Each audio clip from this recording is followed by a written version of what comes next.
I still remember that moment so vividly. My 5-year-old grandson, Tommy, was running ahead of me at the park, his little legs pumping with boundless energy. "Come on, Grandma," he called over his shoulder, his face lit up with that smile that melts my heart every time. And I tried, I really did. But something had changed. My body felt hesitant, uncertain. I took a few quick steps to catch up, and that's when it happened, that wobble. That split second where the world tilted, and I felt myself losing control.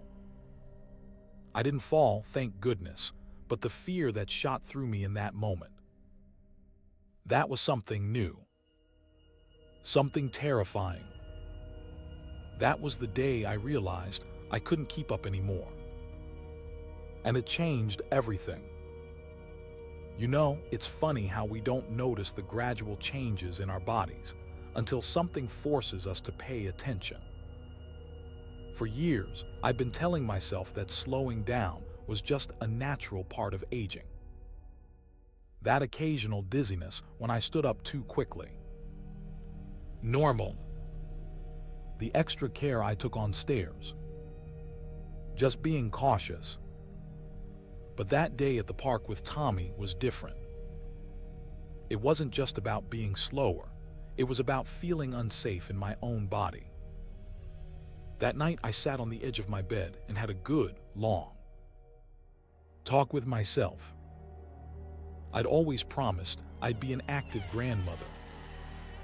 The kind who gets down on the floor to play, who goes swimming and hiking and has adventures. Not the kind who sits on the bench watching life happen around her. But if I couldn't trust my balance, how could I be that person? What scared me most wasn't the thought of falling, though that was frightening enough. It was the look on Tommy's face when I called out that I needed to rest. That little flicker of disappointment before he smiled and ran back to me. I never wanted to see that look again.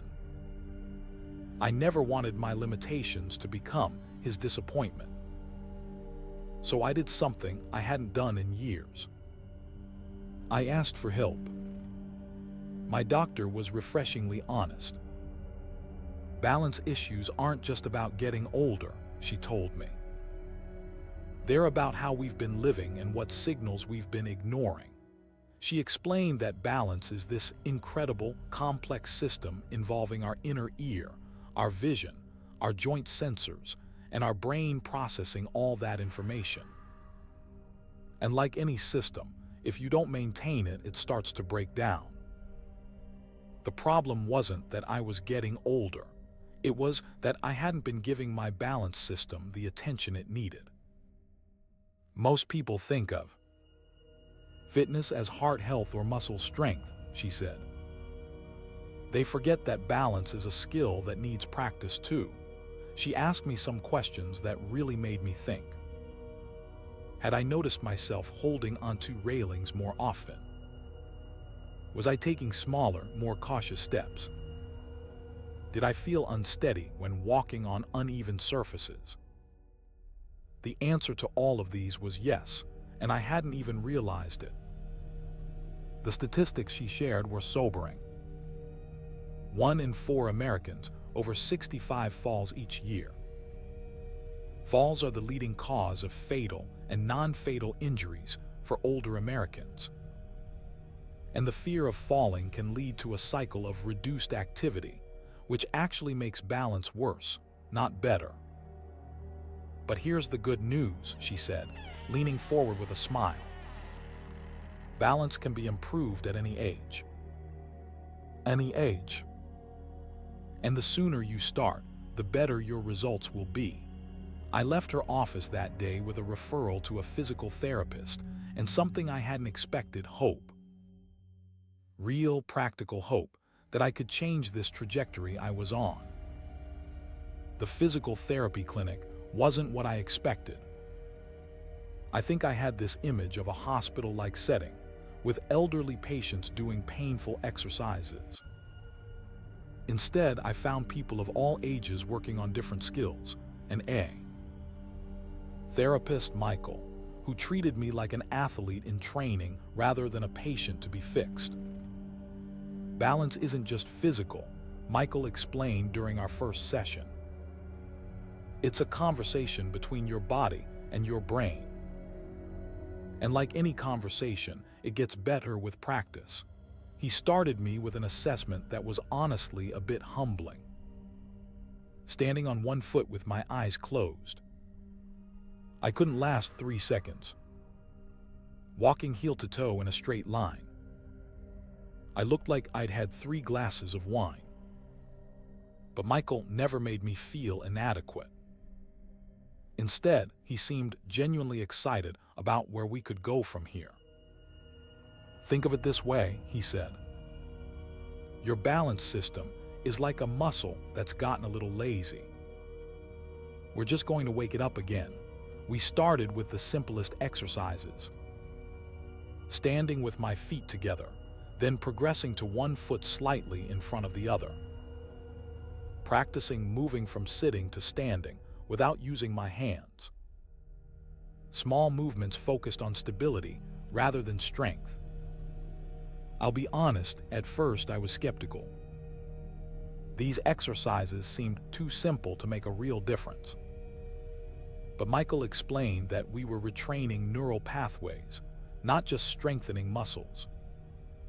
We were teaching my brain to process balance information more efficiently. And you know what?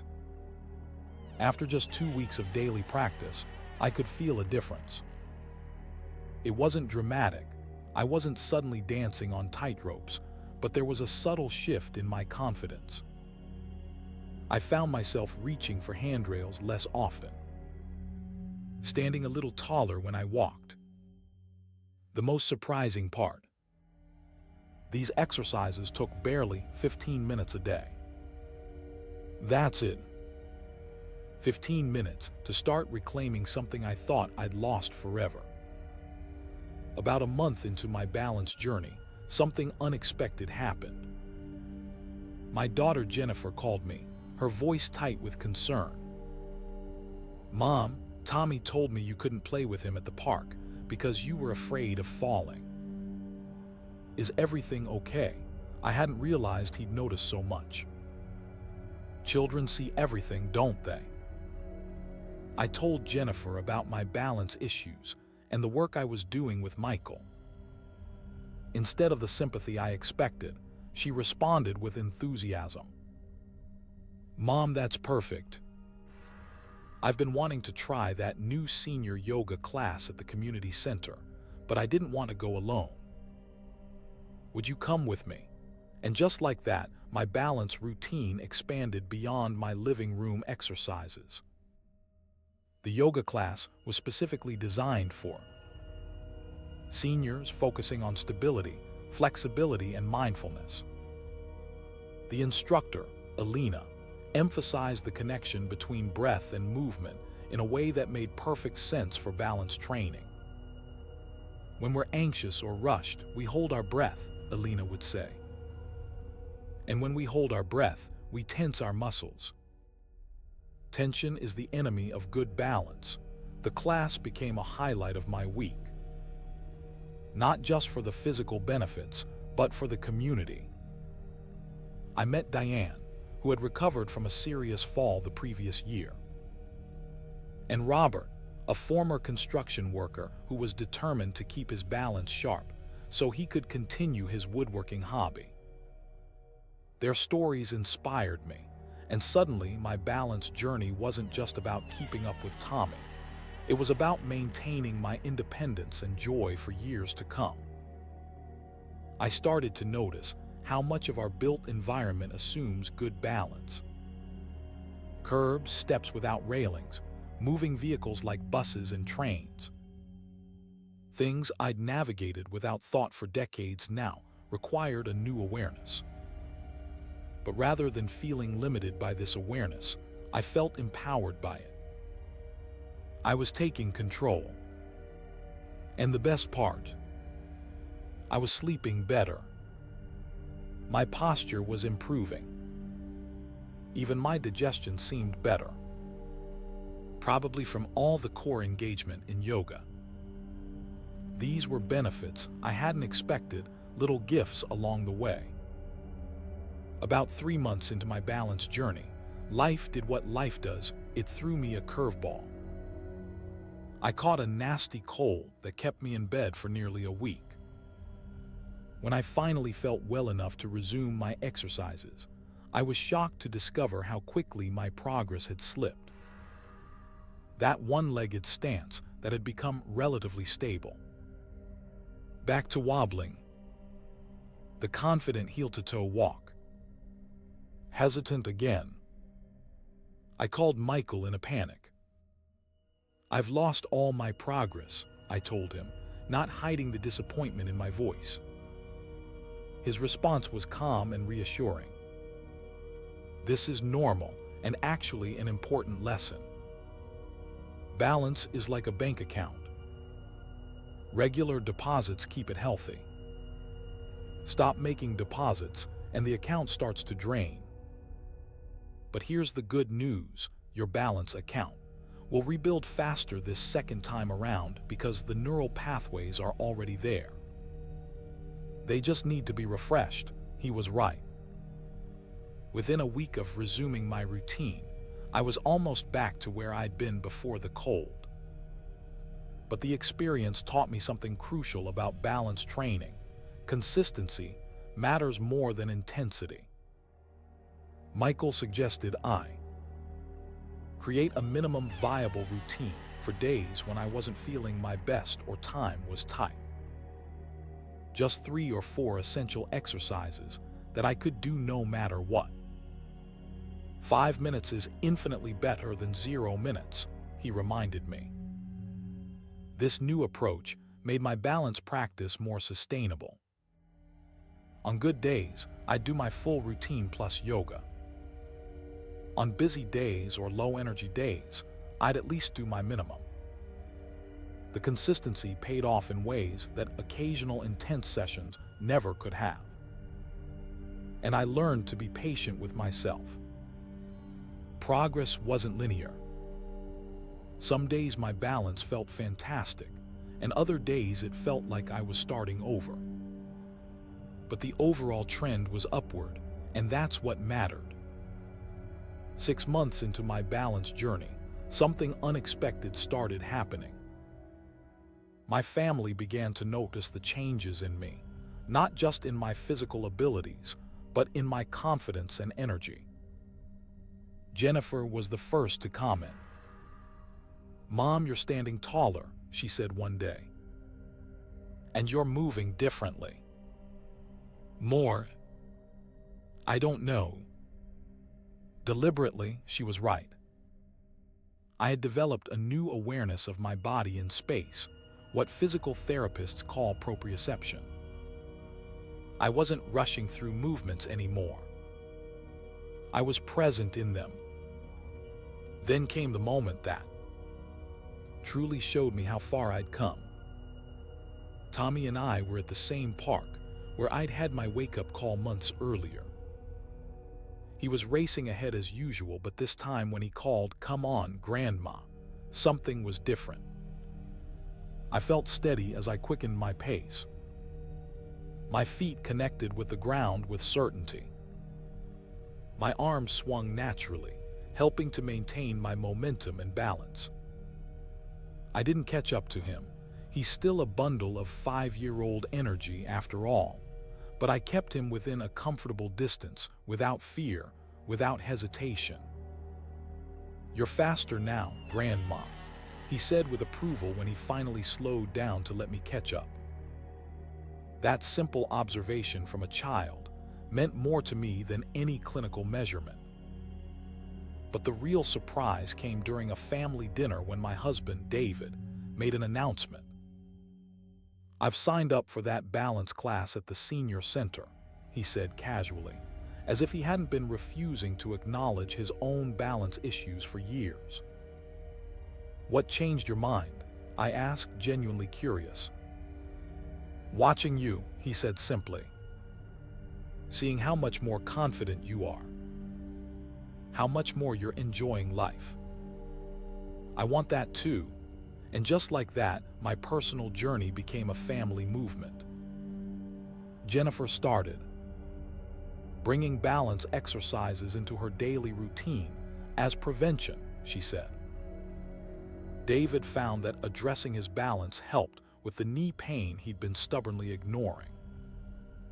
Even Tommy got involved, giggling as we practiced standing on one foot together during our playtime. This wasn't just about me keeping up with my grandson anymore. It was about our whole family developing a new awareness of how balance affects quality of life at every age. As my first year of balance training approached, I found myself reflecting on how my perspective had changed. What had begun as a reaction to a frightening moment had evolved into a fundamental shift in how I viewed my health and aging. I attended a workshop at our community center called Balance Across the Lifespan, led by a geriatric specialist, Dr. Ramirez. What she shared fundamentally changed how I thought about my balance journey. Balance isn't just a senior issue, she explained. It's a human issue. Children develop their balance systems through play, climbing, jumping, spinning. Young adults challenge their balance through sports and activities. But somewhere in adulthood, many of us stop practicing this essential skill. We move in predictable ways on predictable surfaces. And then we're surprised when our balance systems begin to atrophy. She showed us research indicating that balance training should be part of everyone's fitness routine, regardless of age. That the decline in balance many associate with aging is often more about disuse than biological inevitability. The body has an incredible capacity to adapt at any age, Dr. Ramirez emphasized. But it needs the right signals. If you don't challenge your balance, your brain assumes you don't need it and stops prioritizing those neural pathways. This broader perspective helped me see my balance practice not as remedial work for a failing body, but as essential maintenance for a complex system, no different from brushing my teeth or getting enough sleep. I began to notice balance challenges and opportunities everywhere. The uneven path in the garden became not an obstacle to avoid, but a perfect training ground. Standing on one foot while brushing my teeth or waiting in line became second nature. I found myself naturally incorporating balance challenges into everyday activities.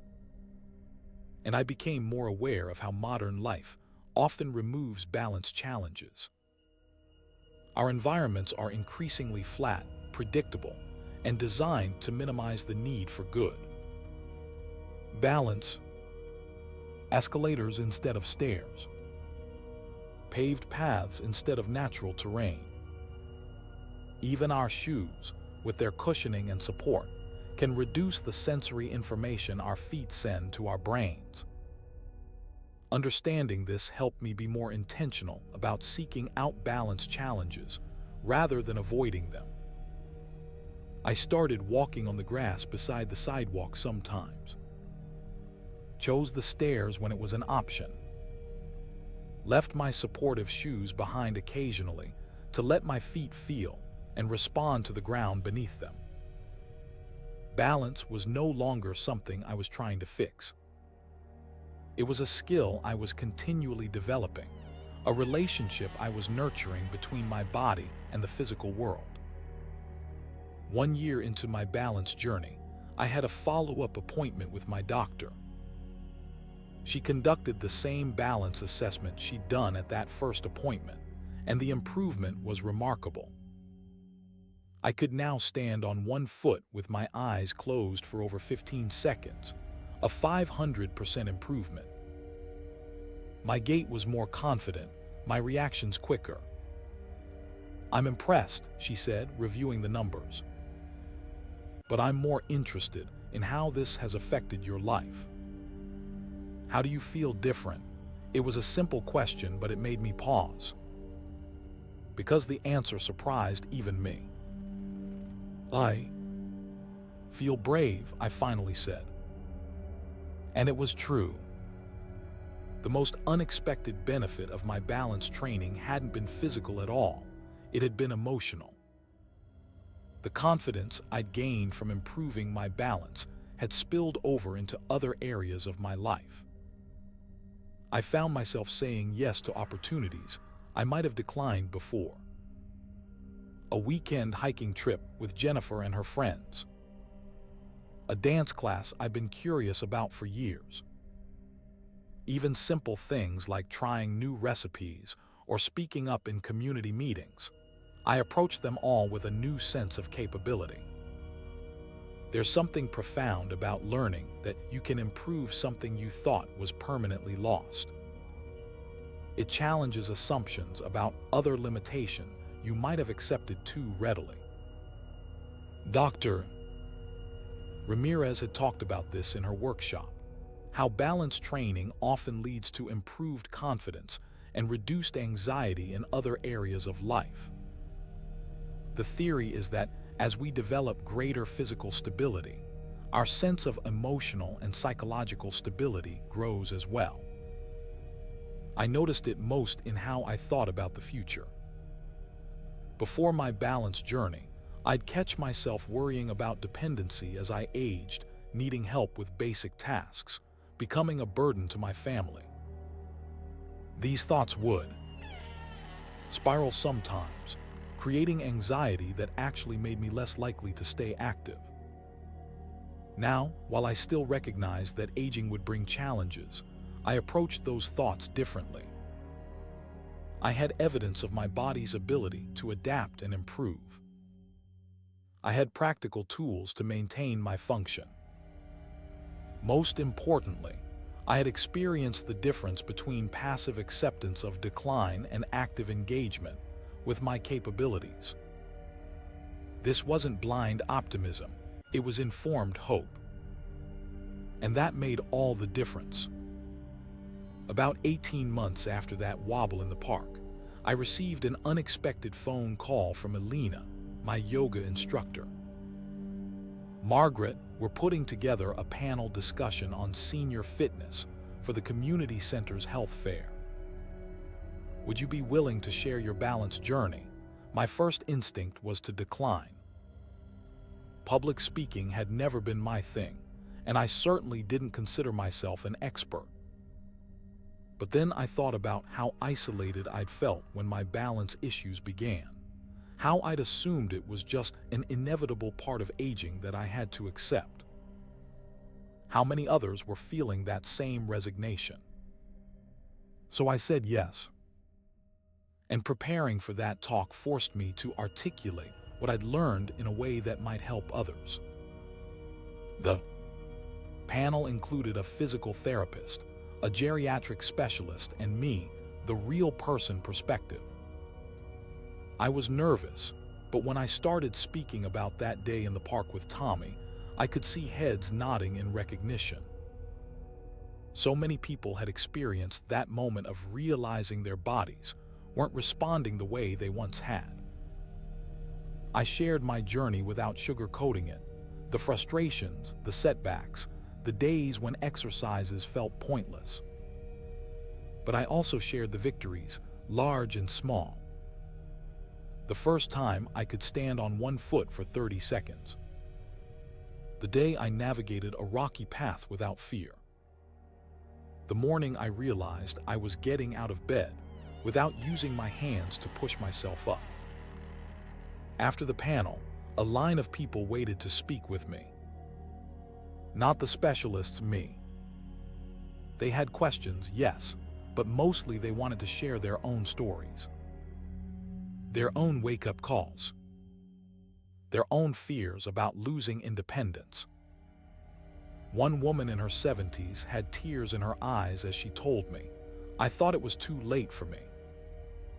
That I just had to be careful for the rest of my life. I took her hand and told her what Michael had told me. It's never too late to improve your balance. Never. That experience changed something in me. I realized that sharing my story wasn't just about recounting my personal journey. It was about challenging a narrative about aging that keeps too many people from reaching their potential. I started a balance practice group at our community center. Nothing formal, just a weekly meetup where we could practice together, share tips, and encourage each other. We called ourselves the Balanced Bunch, complete with cheesy t-shirts that my grandson helped design. What began with 5 people grew to 15, then 30. People of all ages, not just seniors. A young mother recovering from a vestibular disorder. A middle-aged man with multiple sclerosis. A college student rehabilitating after a sports injury. Balance, it turned out, was a universal concern. And in teaching others, my own practice deepened. I learned new exercises, discovered new challenges. The questions people asked made me more thoughtful about my approach. Their successes inspired me to keep pushing my own boundaries. I'd begun this journey focused entirely on what I was losing. Now I was defined not by my limitations, but by what I was building: strength, confidence, community. 2 years have passed since that day in the park when I realized I couldn't keep up with Tommy. 2 years of daily balance practice, of falls and recoveries, both literal and figurative. 2 years of learning that my body still has remarkable capacity for change, even in my 70s. Yesterday, Tommy, now 7 and even faster than before, challenged me to a race across the playground. I didn't win, of course. That wasn't the point. The victory was in running without fear. In feeling the ground solid beneath my feet, my body responsive to my commands, my balance steady even as I pushed my speed. When we reached the finish line he designated, a large oak tree at the edge of the playground, he was waiting for me with that brilliant smile. "You're way faster now, Grandma," he said, and there was real admiration in his voice. "I've been practicing," I told him, barely winded. "I know," he said. "Mom says you're teaching other grandmas and grandpas how not to fall down. Kids have a way of simplifying things, don't they?" But in his simple description, I heard the impact of these 2 years. Not just on my body, but on how my family sees me. Not as fragile, not as declining, but as growing, learning, adapting. If you're watching this and you've experienced that moment, that wobble, that hesitation, that fear of falling, I want you to know something. It doesn't have to define you. It doesn't have to be the beginning of a story about limitation and loss. It can be, if you let it be, the beginning of a journey back to confidence and capability. Balance isn't just about staying on your feet. It's about moving through the world with confidence. It's about saying yes to the activities that bring you joy. It's about independence and participation, and the simple human dignity of navigating space without fear. And it's never, never too late to begin. Start small. Be consistent. Celebrate progress. Find community. These principles have transformed my relationship with my body and with aging itself. I still have off days. I still move more carefully on icy sidewalks or rocky paths. I still use the railing on steep stairs.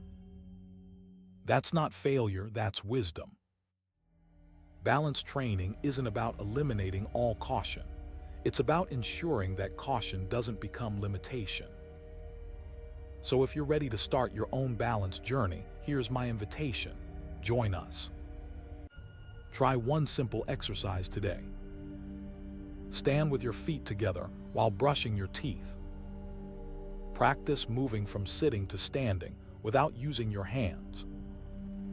Walk heel to toe along a line on the floor. One small challenge, one small victory. That's how it begins. Because the truth is, we weren't meant to watch life from the sidelines as we age. We were meant to participate fully, to move confidently, to engage joyfully with the physical world around us. Balance makes that possible. And balance can be built at any age. I know because I'm doing it. And if I can, so can you. This is Margaret from Balance Better, reminding you that the best time to start improving your balance was 20 years ago. The second best time is today. Thank you for listening to my story. I can't wait to hear yours.